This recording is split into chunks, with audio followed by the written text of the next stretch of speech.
तो MP board के class 11th के विद्यार्थियों, देखिए आज की इस क्लास में मैं आपको हिंदी के पेपर के लिए देखिए हिंदी का एक मोस्ट इम्पोर्टेंट क्वेश्चन पेपर आपको बताने जा रही हूँ, जिसमें काफ़ी महत्वपूर्ण प्रश्न आपको देखने को मिलेंगे, जिनके द्वारा काफ़ी अच्छे नंबर भी आप ला सकते हैं। तो चलिए बिना किसी देरी के वीडियो को हम शुरू करते हैं और प्रश्न की ओर बढ़ते हैं। तो देखिए पहला प्रश्न है कि हिंदी साहित्य का स्वर्ण युग कहलाता है, तो इसका आंसर है भक्ति काल। दूसरा है चंद मल्लिकार्जुन का अर्थ है, तो इसका आंसर है शिव। तीसरा है प्रेमचंद्र का प्रसिद्ध उपन्यास है, तो इसका आंसर है गबन। चौथा है शास्त्रीय कलाओं का मूलाधार है, तो ये आपका है लोक कला का। भारत में छपने वाला पहला कारखाना था, तो वो बंगाल गजट था। छठा है रचना के अनुसार वाक्य के भेद होते हैं, इसका आंसर है आपका 3। क्वेश्चन नंबर 2 है रिक्त स्थानों की पूर्ति कीजिए। देखिए पहला है राजनीतिज्ञ जनता को बड़े बड़े डेटाबेस दिखाते हैं, तो इसका आंसर है सपने। दूसरा है गीत फरोश कविता के रचयिता डेटाबेस है, इसका आंसर है भवानी प्रसाद मिश्र। और तीसरा है जामुन के पेड़ की नीचे दबे आदमी की डेटाबेस भी पूर्ण हो चुकी थी, इसका आंसर है आपका फाइल। और चौथा है मध्य प्रदेश में डेटाबेस की गुफाएं सेल चित्रों के लिए जानी जाती है, तो इसका आंसर आप कंप्लीट कर लेना है। फिर क्वेश्चन नंबर 5 शब्द कोश न केवल शब्दों के अर्थ बताता है बल्कि शब्दों का डेटाबेस बताता है, तो ये खजाना बताता है। और छठा है प्रबंध काव्य के दो भेद अलंकार और महाकाव्य और खंडकाव्य होते हैं। ठीक है, स्क्रीनशॉट आप यहाँ से ले लीजिए। क्वेश्चन नंबर 3 सही जोड़ी बनाइए। पहले गुप्तमयी इसकी जोड़ी आपकी रहेगी आश्वस्त, ठीक है। दूसरी है भारत माता, इसकी जोड़ी है जवाहरलाल नेहरू। तीसरी है खडेरों की दांडी, इसकी आपकी जोड़ी रहेगी 120 कुवैया सरकारी पत्र, तो ये है आपके औपचारिक पत्र। पांचवी है खंडकाव्य की पंचवटी है। संक्षेपण है आपका पूर्णता, संक्षिप्तता, स्पष्टता और शुद्धता, ठीक है। और सातवीं है अनुच्छेद लघु निबंध। यहाँ से स्क्रीनशॉट आप ले लीजिए। क्वेश्चन नंबर 4 एक वाक्य में उत्तर दीजिए। पहला बिहारी सस्से किस काल की रचना है, तो ये है आपकी रीति काल की। दूसरी मैया नसरुद्दीन कितने किस्म की रोटियां पकाने के लिए मशहूर थे, तो यह 56 किस्म की रोटियां पकाने में मशहूर थे।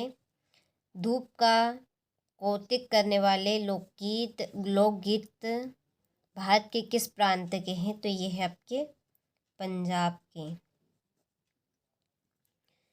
चौथा है कंपनी उम्मीदवार को किसके लिए आधार पर चुनती है, तो इसका आंसर है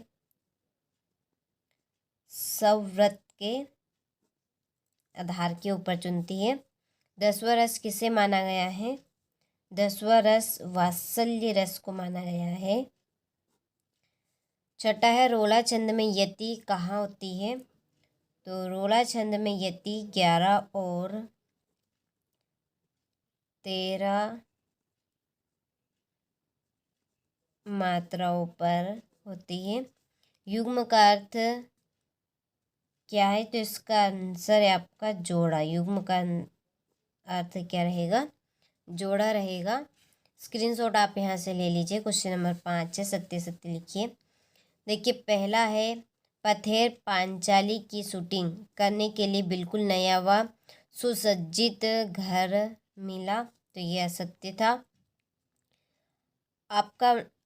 आपका बंटी तथा महाभोज उपन्यास मनु भंडारी की प्रसिद्ध के स्तंभ है, ये सत्य है। बेबी के कुल 2 बच्चे थे, यह असत्य है।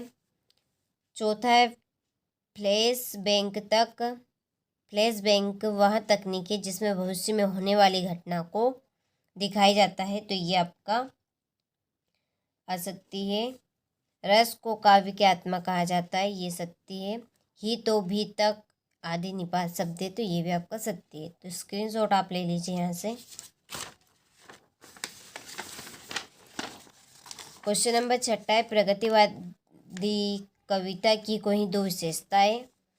यदि चंपा पढ़ी लिखी होती तो कवि से कैसे बात करती। स्त्री के चरित्र की बनी बनाए धारणा से रजनी का चेहरा किन मायनों में अलग है। शास्त्रीय गायिका से आप क्या समझते हैं। ठीक है, यहाँ से आप बाकी के प्रश्नों का स्क्रीनशॉट ले लीजिए। इन प्रश्नों के आंसर की PDF तैयार कर ली हमने आपके लिए। यदि आप लेना चाहते हैं तो डिस्क्रिप्शन में नंबर दिए, आप उन नंबर पर कॉल कर लीजिए, जानकारी आपको मिल जाएगी। ये आपका क्वेश्चन नंबर 19 है। देखिए, आपके पेपर के लिए ये काफ़ी मोस्ट इम्पोर्टेंट क्वेश्चन है, आपको उनको ज़रूर एक बार कंप्लीट करना है। परीक्षा हाल में जाने से पहले देखिए, आपको एक बार इनको पढ़कर ज़रूर जाना है ताकि आप अच्छे नंबर ला सके। ठीक है, चलिए क्वेश्चन नंबर ये है आपका 20। क्वेश्चन नंबर है 21, जिसमें ध्यान से जिसका संदर्भ, प्रसंग और व्याख्या आपको करनी है। चलिए, इसके बाद में है आपका क्वेश्चन नंबर 22।